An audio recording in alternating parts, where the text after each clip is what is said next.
Welcome back, everybody. It is Crabcakes and Baseball. It's the state championship edition. The table has been set. We are ready to roll for this weekend at down in Regency Stadium for the 2023 state championships of the MPSSAA. I am Jerry Shank, and with me, as always, we've got scouting director Jamie Naill. Jamie, good morning. How are you? I'm doing great, Jerry. How are you? Doing very, very well. Thank you. We've got we've got the games. The games are all complete, and we're going to go right into it and talk about our state championship preview. Look at these games. Talk a little bit about the semifinal games, but look forward to our upcoming state championship matchups. Looking like it's going to be a lot of fun. A lot of good games, a lot of really interesting matchups. It's looking like we're going to have a little bit of everything too. We've got a rematch from last year. We've got a a quote unquote kind of unknown rivalry that I think's really developed over the past few years, and some repeat teams coming in, and we've got some just it's really interesting. I'm just looking down through this, Jamie. So let's get into it because I am just rambling on as always. Got to stay consistent. Doesn't matter if start of the season or end of the season. I will ramble. All right, so let's go into the first state championship that's going to be Friday night. We've got number one seed Urbana taking on the two seed Sherwood. Sherwood play, defeated number three seed Severna Park by a score of 9-2. Jamie, you were there. We'll get back to you in just a second to talk about that. So Sherwood has moved on. They won 9-2 over Severna Park. The one seed Urbana defeated Laurel in a pretty commanding fashion with a 10-0 victory over Laurel. So you've got Urbana, Sherwood. Jamie, you were at the game watching Sherwood and Severna Park. I just wanted to take a few seconds and pass it on to you. Just let me know what you thought. It looked like there was some really impressive play in that game. Yeah, so Severna Park jumped out to a 1-0 lead in the first. Sherwood came back in the bottom of the first, scored two, and then they really didn't look back after that. Offense was firing on all cylinders. Amari Allen made two really nice plays out in right field. So um, we've talked about it with Amari moving to right field now in this spring, and there were some questions about the defense, but he definitely answered them yesterday. The bat played as well. He hit a bolt in the first inning for an RBI double. So the bat has stayed consistent all spring. That Sherwood team is a lot of fun to watch. Kind of led by Amari Allen, Brian Scott, a bunch of really nice players there. So that matchup with Urbana is going to be a lot of fun. Yeah, absolutely should. And this was what I was referencing to earlier, kind of I guess, an unsaid rivalry just because these two teams have been having some really good games over the course of the past 4 or 5 years. And a lot of times they had been actually mixed up in the same region, so they were always battling each other out for the region championship. But the MPSSAA switched it over this year. Urbana moved into a different region, and now we are actually able to see them to take on each other in the championship game. Jamie, just a quick talking about this matchup. It looks like it's going to be a good one. What are we in for? Yeah, pitching and offense and pretty much everything. This game is going to be it's going to be awesome. Friday night, 7 o'clock. Um, you're probably going to see Eli DeRossi for Urbana. You're going to see Keegan probably out of the pen. He threw 3 innings last night. I believe he went 3 innings, struck out eight, so he was pretty dominant as always. Kept the pitch count down. So you're going to see Keegan available. You're going to see Eli as well. So those two horses going up against a Sherwood offense that, like I said, was firing on all cylinders last night. You're going to see firepower on both sides of the ball. Are we doing our picks yet, Jerry? Or are you going to throw that? Yeah, no. Go right ahead. That was going to be my next question, so take it away. Yeah, so like I said, with Urbana going with Eli and Keegan, it's going to be tough to match up against those two. Sherwood is obviously battle tested over the last 2 years in that state championship game. They have that experience. So this is a really tough pick for me. I'm actually going to go Urbana with those two arms. I think the offense is going to click a little bit in this state championship game. So I'm going to go with Urbana over Sherwood. All right, that's a very good pick. I'm going to go against you. I'm going to go with Sherwood. As I said in the state semifinals, I'm going to stick with Sherwood until they prove me wrong. But either way, obviously, then somebody from PBR Maryland got it right, so then we're always right. But it's going to be a great game. This really looks like it's going to be a great matchup. Should be a lot of fun. Now let's move on to the Saturday matchups. So we're going to go in reverse order now, because the first game during the day will be the 1A at 1 p.m. Again, this is at Regency Park down in Waldorf, Maryland, home of the Southern Maryland Blue Crabs. The 2A game will be at 4 o'clock, and the 3A game will be on Saturday at 7 p.m. So let's go with our 1A, do a quick recap. 1A, your first matchup was the 2 seed Colonel Richardson. They moved on and defeated the 3 seed Northern Garrett by a score of 6-4. Nice little 2 day span for Colonel Richardson, advancing on Monday and advancing on a Tuesday in that state semifinal, defeating Northern Garrett. And it looks so that's going to lead us to our rematch from last year in the state championship, because Colonel Richardson again will be taking on the 1 seed, and that is Clear Spring, who defeated Pikesville by a score of 4-1 last night. And again, Jamie, I'm going to throw it to you. You attended this game as well. You got to see Clear Spring and Pikesville play. Dawson Kerr was on the mound. You got to see Hudson Troball come in relief for a little bit. Looks like you caught a good one. Yeah, Pikesville jumped out 1-0 early. Kind of surprised us a little bit. Dawson was the typical Dawson. There's a lot of firepower there. The fastball looked really good. He can spin it for strikes. Command was a little bit of an issue after the first, but it's an electric arm. It's an uncommitted 24 arm that we really like, and we really liked over the past few years. So Pikesville jumped out 1-0 early. Clear Spring came back in the fifth, to take the lead. And then Troball came in the sixth and seventh and slammed the door. So that's obviously an electric arm. They're going to have Troball available for the state championship game. So it's going to be a tough matchup for Colonel, but we know how scrappy they are, and they just kept winning this year. So look for a lot of fireworks in that game. But I'm going to take Clear Spring in that one. Yeah, I mean, you got Troball more than likely going to be getting the start in that matchup. Looks like it'll be pretty much the same thing as last year when Troball got the start as well in that game. A really exciting game from last year. Went down to the wire. Um, be very interesting to see. I'm going to agree with you.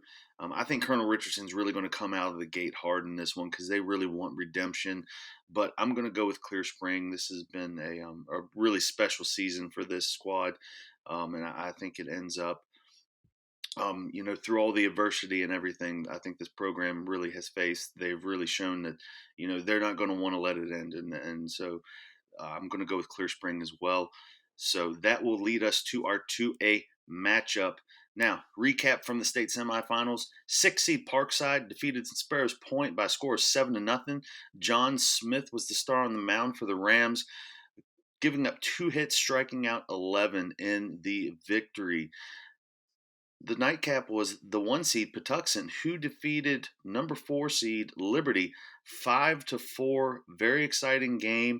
It was decided in the bottom of the sixth when Cameron Bott hit a solo home run for Patuxent to give them that break that 4-4 tie, and Patuxent moves on to the championship game with that victory. So you've got Patuxent versus Parkside. Patuxent back again. I'm sure they are very hungry to finish what they started, as they came up just short last year in that state championship. Parkside back after a decent hiatus from getting into the state tournament. Be very interesting, Jamie. This is a sneaky good matchup for me. What are your thoughts? Yeah, this one's going to be a lot of fun. I've seen Patuxent once this year. I really liked them. Parkside as well. We've seen Parkside a bunch with our Bayside intern going down there, and our intern's seen them about 5, 6 times, and seen Bridgefield, seen all of their arms and their bats as well. So you're going to see Bridgefield on the mound for Parkside. It's a really, really nice matchup. We know the Patuxent is scrappy and they can get it done on both sides of the ball. Um, I like Brinsfield with Parkside. It's going to be a really nice matchup. It's going to be a tough matchup for Patuxent. But like I talked about earlier, Patuxent's battle tested and they have that experience from the state tournament.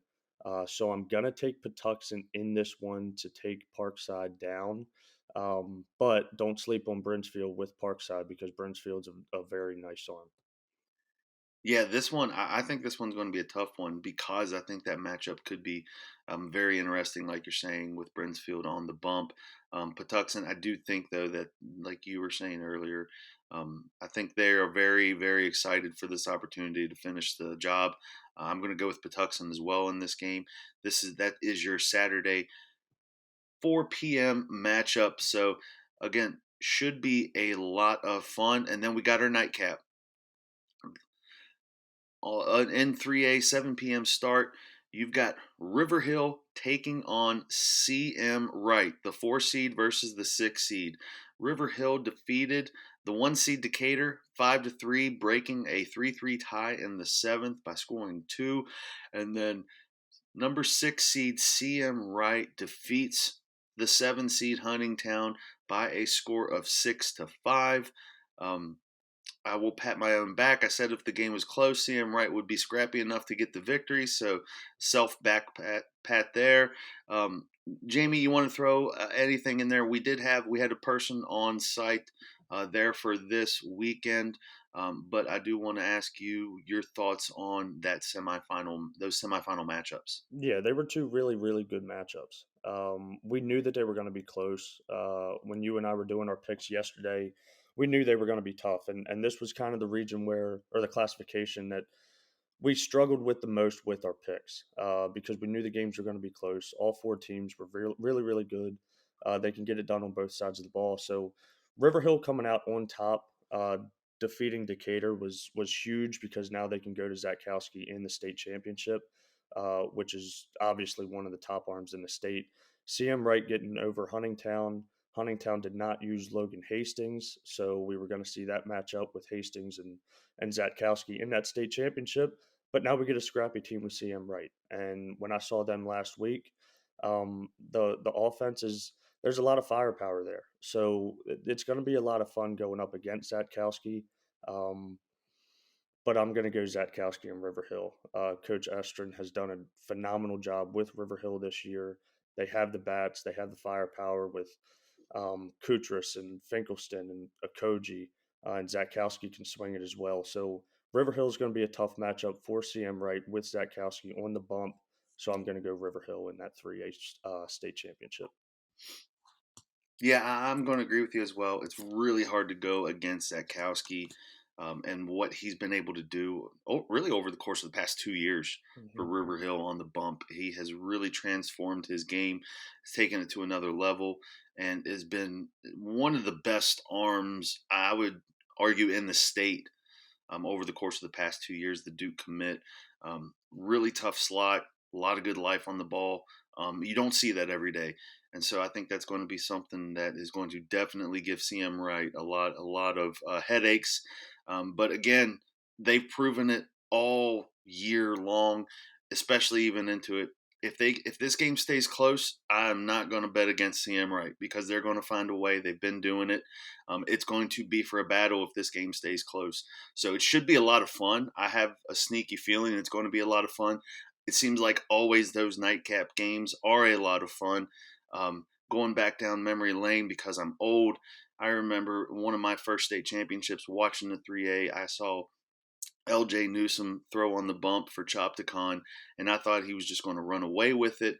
They kept it close. They kept it close. I believe it was, man, I'm getting too old. I think it was Huntingtown that year, possibly, but I might be completely wrong. Um, it was a really, really close game. It went down to the very last wire. It was a ton of fun. It was a walk-off sack fly. Ended up making the championship. I don't know why this game makes me think of that because you've got that dominant pitching. So I'm just really talking from left field. Again, I am crazy. Everybody knows this. We're going to continue on. Um, but yeah, I'm going to go with River Hill as well. But I think it should be a lot of fun. Jamie, we're probably going to do another podcast. We'll probably go again here in a couple days. I'm not sure if we'll do a state championship roundup or let everybody breathe for a little bit, and we'll start moving on because we're getting ready to get into the summer as well. But before, or in case we don't get back on in a little bit, I just wanted to ask you a quick question. It's been a wild season. It's been a great season. Now, obviously, we've still got some Delaware baseball that we'll be talking about in our next one because we're getting through the beginnings of the state tournament right now. First round will be up here on Thursday, and then the second round will be on Saturday. But let's go and look at Maryland. It's been a wild season. It's been a lot of fun. Now, I am throwing an unscheduled question at you, but really, what if you could pick, I guess a real surprise from this year, something that wasn't really expecting, but you kind of after seeing it, you realize, hey, this is something that really happened, but something unexpected that you really saw from this season. Are we talking about team wise, Jerry, or player Yeah, wise, team player, whatever you want, man. Something that really just stuck out to you this year that you really weren't expecting. maybe not as much as wasn't expecting it, but a storyline that I want to just touch on is Clear Spring this year. Um, Everything that they went through over the off season, and they come out here and they get the one seed in the state tournament, and they're rolling to the state championship as, in our eyes, the favorites to win the state championship. I think that's a storyline that a lot of people need to pay attention to because there's some special players out there. It's a special program that obviously battled adversity throughout the year. Um, so that's kind of, like I said, a storyline that I just wanted to touch on, and something that obviously surprised me a little bit with how successful they were this year. And you have a lot of people pulling for Clear Spring this year in this state tournament. So, like I said, I just wanted to touch on Clear Spring with that. I thought that they've played extremely well throughout the year. Hudson Troball, Dawson Kerr, all those guys, Logan Helser, have really led the way throughout this 2023 season. So, like I said, just wanted to touch on Clear Spring with that one. Absolutely, well said, well said, very well said, and thank you for that. Yeah, I think for me too. The biggest thing for me has just been the kind of evolution of, or the emergence, I should say, of some really interesting and talented young arms over in the Eastern Shore. Um, the 25 class we've known has been really strong, and it only got stronger after this season. Seeing some of the really nice young talent emerge, it's really boding well for the future. It should be a lot of fun, but it's a pretty deep class in that 2025 class. So uh, it's been really fun seeing some of these sophomores really step up in some bigger roles this year, which always happens. Freshman year is kind of a crapshoot because you just don't know what you're going to get. You really see a lot of transition and transformation come after that freshman year of high school baseball. And it's not much different than the college level. That freshman year is always very tough because the speed of the game changes, especially when you move from JV to varsity or high school to college. Albeit high school to college is an even bigger gap that you change, but you really see that adjustment and that change come in that second year. So you really saw a lot of that this year. So it was really good, bodes well for the future. Should be a lot of fun. I think there's going to be some new teams that we weren't quite expecting, maybe make some runs as well in the coming years. So I'm very excited for that. But let's move back to now. Best of luck to everybody in the state championships. Jamie, I know you're going to be at every game. We're going to have full time coverage at the state championships. So make sure you're following PBR Maryland on Twitter to keep up with the games if you can't be there in person. But best of luck to everyone on here. Jamie, any final words of wisdom? Best of luck. I'll be out there Friday night, and I'll probably get there at like 5 o'clock. I usually get to games like 7 hours early, so I'll be there sitting in the stands, baking in the sun, waiting for that 4A matchup on Friday night, and then all the electricity that comes with Saturday between 1A, 2A, 3A. So it's going to be a lot of fun. Best of luck to everybody. It's been a great 2023 season, and after this one, we move on to Delaware playoffs. So high school season, high school baseball is almost finished up. But it's been a lot of fun. So best of luck to everybody. Absolutely.